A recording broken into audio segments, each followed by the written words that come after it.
प्रभु का क्रोध इज़राइल पर फिर प्रज्वलित हुआ।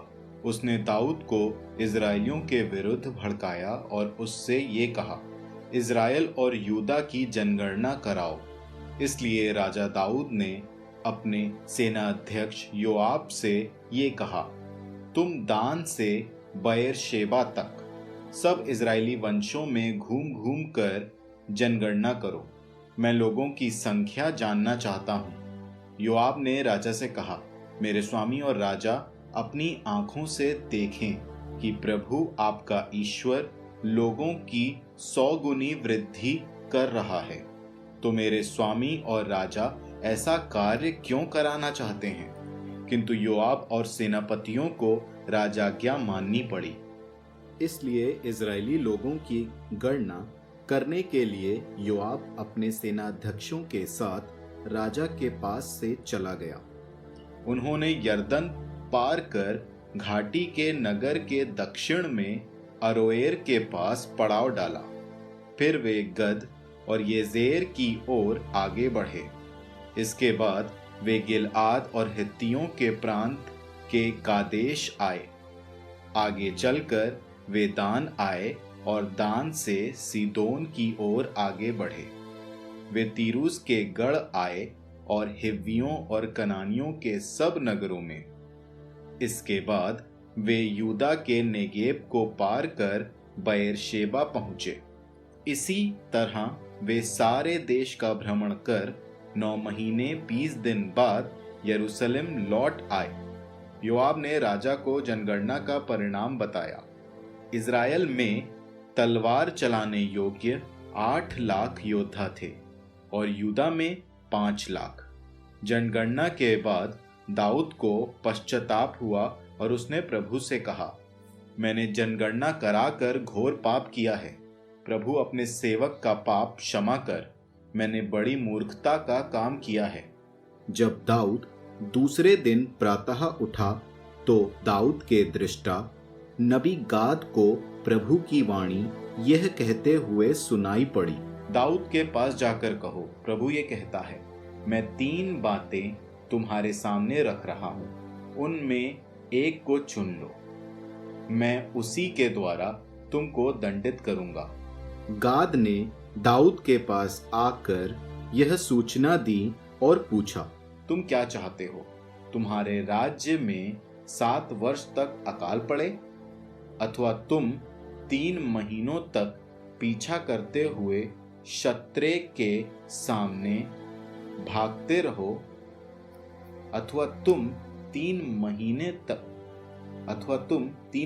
तक पीछा करते हुए शत्रु के सामने भागते रहो, अथवा तुम्हारे देश में 3 दिनों तक महामारी का प्रकोप रहे। अच्छी तरह विचार कर बताओ कि मैं उसको जिसने मुझे भेजा है क्या उत्तर दूं? दाऊद ने गाद से कहा, मैं बड़े असमंजस में हूं। हम प्रभु के हाथों पड़ जाएं, क्योंकि उसकी दया बड़ी है, किंतु मैं मनुष्यों के हाथों न पड़ूं। इसलिए प्रभु ने सवेरे से निर्धारित समय तक इज़राइल में महामारी भेजी और दान से बेएरशेबा तक 70,000 लोग मर गए। जब प्रभु के दूत ने यरूशलेम का विनाश करने के लिए अपना हाथ उठाया तो प्रभु को विपत्ति देखकर दुख हुआ और उसने लोगों का संहार करने वाले दूत से कहा, बहुत हुआ, अब अपना हाथ रोक लो। प्रभु का दूत यबूसी ओरनान के खलिहान के पास खड़ा था। जब दाऊद ने लोगों का संहार करने वाले दूत को देखा तो उसने प्रभु से ये कहा, मैंने ही पाप किया है, मैंने ही अपराध किया है। इन भेड़ों ने क्या किया है? तेरा हाथ मुझे और मेरे परिवार को दंडित करे। उसी दिन गाद ने दाऊद के पास आकर कहा, पहाड़ी पर चढ़कर यबूसी ओरनान के खलिहान में प्रभु के लिए एक वेदी बनवाओ। दाऊद ऊपर चढ़ा जैसे कि प्रभु ने गाद के माध्यम से आदेश दिया था।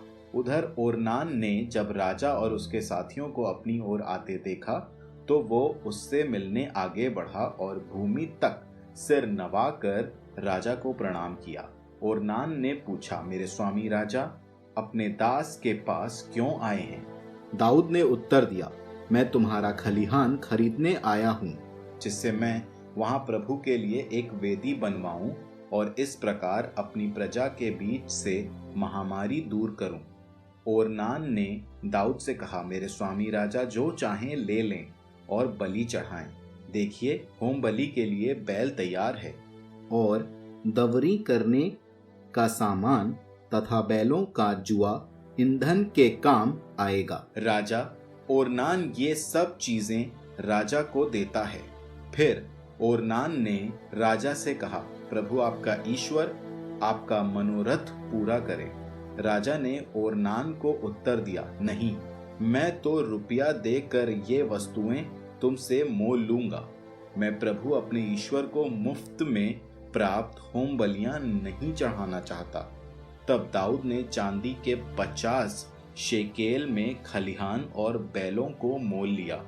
वहां दाऊद ने प्रभु के लिए वेदी बनवाई और होम बलियां तथा शांति बलियां चढ़ाईं।